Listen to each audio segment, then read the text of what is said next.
నమస్కారం అండి. నేను మీ ముచ్చిక రంజిత్ కుమార్ ద్వారా నేను వీడియోలు చేస్తున్నాను, అదేదో పని పాట లేకుండా చేస్తున్నాను అని అనుకోవద్దండి.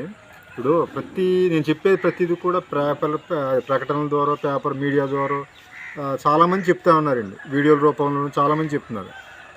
నేను చెప్పేది ఒకటే అండి, అట్లీస్ట్ నా వీడియోలు చూసి ఒక్కళ్ళు అయినా మార్పు వస్తుందని చెప్పి నేను చేస్తున్నానండి సమాజంలో. అది నేను చేసే ప్రతి వీడియో బహుశా నేను ఆడియన్స్ మీకే తెలియాలి నేను ఎటువంటివి చేస్తున్నాను అనేది.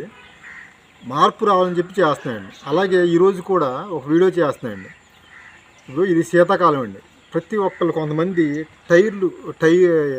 ఏంటంటే చలికి ప్రొద్దున్న తట్టుకోలేక టైర్లు, ఈ ద్విచక్ర వాహనాలు, అలాగే ఏదైనా వాహనం యొక్క టైర్లు, ట్యూబ్లు ఇవి కాలుస్తున్నారండి. అలాగే పాలిథిన్ కవర్లు కూడా అంటేస్తున్నారండి. అది ఎందుకు అంటేస్తున్నారని చెప్పి నేను అడిగితే, ఇవైతే ఎక్కువసేపు ఉంటుంది, వెంటనే అంటుకుంటాయి, ఎక్కువసేపు ఉంటుంది, పుల్లలు కాగితాలు అయితే వెంటనే ఆరిపోతాయి అంటున్నారు. నేను చెప్పేది ఏంటంటే, వీటి వల్ల ఇప్పుడు అవి కాల్చడం వలన మీరు అన్నట్టు అంటుకోవచ్చు, ఉండొచ్చు ఎక్కువసేపు.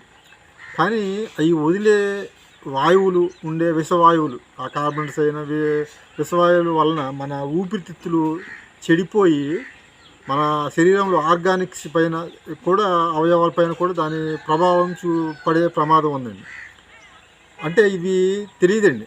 చాలామంది అంటుంటారు, ఇప్పుడు ఇది పీల్చడం వలన మనకి ఏదైనా ఒకటే అంటారు. కానీ కాదండి, అది పీల్చడం వలన చాలా ఆరోగ్య సమస్యలు, మీరు అనారోగ్యం పాలవుతారు. దయచేసి నేను చెప్పేది ఒక్కసారి ఆలోచించండి. మన ఆరోగ్యం పైన ప్రభావం పూర్తిగా చూపుతుందండి ఇది.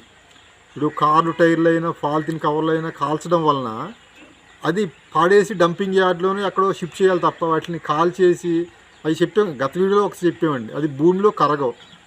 అలాంటిది మనం కాల్చి వాటి వలన వదిలే మన వాయువులను మనం పీల్చి చాలా అనారోగ్యాల పాలకు అవుతామండి.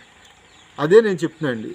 ఇంకోటి ఏంటి, ఈ మధ్యన ఈ ఫంక్షన్స్ వీటికి వంటలు చేస్తారు కదండి. అందులో మా ఫ్రెండ్స్, మా తమ్ముడు వాళ్ళు కొంతమంది వెళ్తుంటే, వాళ్ళు ఈ రైస్, అన్నం, కూరలు వండేటప్పుడు ఆ నూనె ప్యాకెట్లు, ఆ కవర్లు ఇవి వేస్తున్నారండి అంటించడానికి.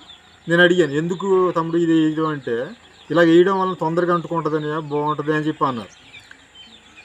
అసలు నేను చెప్పేది ఏంటంటే, ఏదో ఒకటి మనం కాగిత రూపంలోనూ ఏదో ఒకటి అంటించాలి తప్ప, అటువంటి దయచేసి ఆ ప్లాస్టిక్ని ఏది వాడొద్దని చెప్పి కోరుకుంటూ నేను చెప్తున్నానండి. నేను చెప్పే వీడియోల ద్వారా ఒక్కళ్ళు అయినా మార్పు వస్తుందని చెప్పి కోరుకుంటూ ఈ వీడియోలు చేస్తున్నానండి. నమస్కారం అండి.